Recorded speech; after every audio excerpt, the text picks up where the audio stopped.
Perkenalkan, nama saya Melpa Sihaan. Saya peserta Latsar CPNS Angkatan 9 Kelompok 1 nomor urut 1. Di sini saya akan menjelaskan mapping etika publik dan penerapan nilai-nilai etika publik di unit kerja. Dengan pengampu materi Ibu Yamnur Mahlia SST MKes, Lembaga Penyelenggara Kerjasama antara BPSDM Provinsi Sumatera Utara dan LPP Agro Nusantara Medan 2021. Baiklah, di sini saya akan menjelaskan tentang etika publik. Etika publik adalah refleksi tentang standar atau norma yang menentukan baik buruk, benar salah, perilaku, tindakan dan keputusan mengarahkan kebijakan publik dalam rangka menjalankan tanggung jawab pelayanan publik. Kode etik adalah aturan-aturan yang mengatur tingkah laku dalam suatu kelompok khusus. Sudut pandangnya hanya ditujukan pada hal-hal prinsip dalam bentuk ketentuan-ketentuan tertulis. Ada 14 nilai dasar dan etika publik. 1. Memegang teguh nilai-nilai dalam ideologi negara Pancasila. 2. Setia dan mempertahankan Undang-Undang Dasar NKRI 1945, menjalankan tugas secara profesional. 4. Membuat keputusan berdasarkan prinsip keahlian. 5. Menciptakan lingkungan kerja yang non-diskriminatif. 6. Memelihara dan menjunjung tinggi standar etika luhur.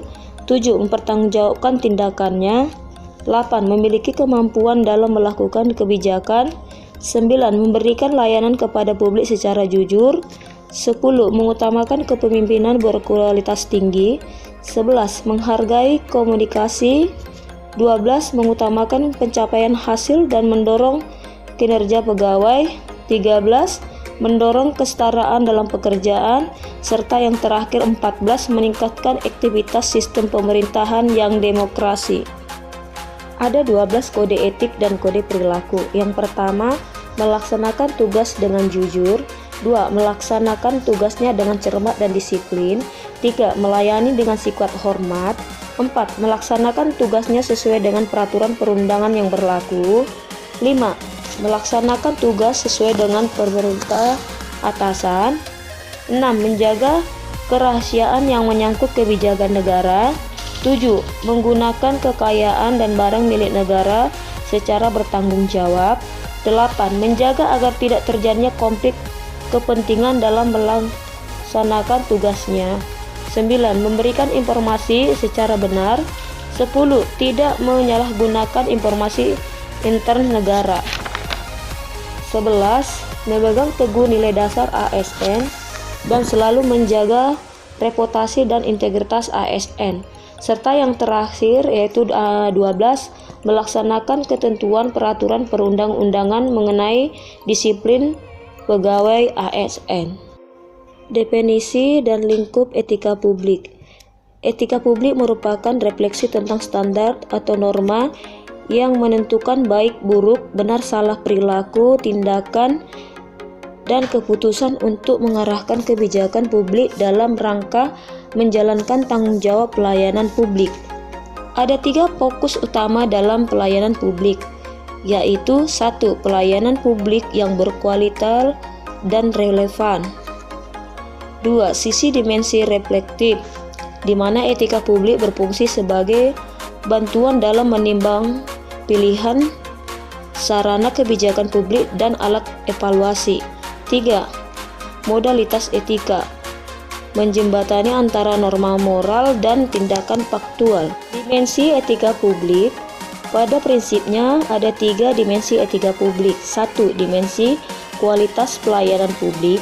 2. Dimensi modalitas. 3. Dimensi integritas publik. Tuntutan etika publik dan kompetensi. Pelayan publik yang profesional membutuhkan tidak hanya kompetensi teknik dan leadership, namun juga kompetensi etika. Tanpa kompetensi etika, pejabat cenderung menjadi tidak peka, tidak peduli, dan diskriminatif, terutama pada masyarakat kalangan bawah. Perilaku pejabat publik. Dengan diterapkannya kode etik ASN, perilaku pejabat publik harus berubah. Penggunaan etika atau pentingnya etika. Dengan Di arti kode etik berlaku bagi ASN secara umum Diharapkan bahwa para pejabat publik dapat menjalankan tugas-tugasnya serta berperilaku sebagai pendukung nilai-nilai moral dan sekaligus pelaksana nilai-nilai etika publik dalam tindakan-tindakan nyata. Penggunaan kekuasaan. Semakin tinggi dan luas kekuasaan seorang pejabat, maka semakin besar juga implikasi dan penggunaan kekuasaan bagi warga masyarakat. Oleh sebab itu, agar etika publik masyarakat agar tetap bentuk kekuasaan pejabat dibatasi dengan norma etika maupun norma hukum. Konflik kepentingan adalah tercampurnya kepentingan pribadi dengan kepentingan organisasi yang mengakibatkan kurangnya optimal pencapaian tujuan organisasi. Sumber-sumber kode etik bagi ASN. Implikasi kode etik dalam pelaksanaan publik. Di sini saya akan menampilkan penerapan nilai-nilai etika publik di unit kerja. Contoh penerapan yang pertama yaitu menyapa rekan saat bertemu di depan kelas atau dimanapun. Contoh penerapan yang kedua yaitu peka terhadap lingkungan. Apabila ada sampah di sekitar, mari segera kita buang kepada tempatnya. Demikianlah tampilan tugas saya. Apabila ada kekurangan, saya minta maaf. Sekian dan terima kasih.